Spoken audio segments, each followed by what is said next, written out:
तो हमारी प्रायोरिटी ये है कि हम कम से कम हर पेपर के अंदर जिस हिसाब से अभी मार्किंग हो रही है, हालांकि हो सकता है कि इस बार वापस मार्किंग थोड़ी सही से करें, पर इस मार्किंग के हिसाब से हमारी प्रायोरिटी होनी चाहिए कि हमारे हर पेपर में 80 नंबर आए। कितने नंबर आए? 80, जो आराम से आ सकते हैं, आराम से आ सकते हैं। एक पेपर आपके अगर मान लो किसी पेपर में कम मार्क्स होंगे तो दूसरा पेपर कंपनसेट कर देगा उसको।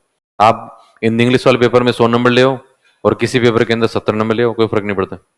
पर हमारी एवरेज मार्क्स हो कितने नंबर होते हैं? 80 नंबर। और अब आपको एक्यूरेसी के साथ पढ़ना पड़ेगा।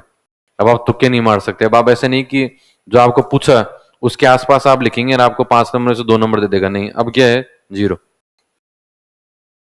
जैसे आपको पूछेगा पब्लिक सर्विस गारंटी एक्ट में लोक प्राधिकरण से आप क्या समझते हैं? What do you mean by public authority in public service guarantee act 2011? अगर आपने पब्लिक अथॉरिटी की डेफिनेशन जो कि उस कानून में लिखी हुई 4 लाइन, अगर आपने वो की वो नहीं लिखी, 0। कितने नंबर? 0। उसके आसपास भी लिखा तो भी कितने नंबर है? 0। इसलिए अब हमें, हालांकि होना तो ये चाहिए कि आप जिसको आरएस बना रहे हैं उसको आप उसकी अंडरस्टैंडिंग देखो, आप उसकी मेच्योरिटी देखो, आप उसके व्यूज जानो, उसके विचार कैसे हैं। पर बजाय अब हो गया कि जो आपको अगर एक्यूरेटली वही लिखोगे, अगर वो का वो लिख दोगे तो नंबर आएंगे, वो नहीं लिखोगे तो नंबर नहीं आएंगे। इसका मतलब क्या चाहिए आपको? रट्टाफिकेशन। क्या चाहिए आपको? अब आपको लाइन टू लाइन रटना पड़ेगा, रटना पड़ेगा।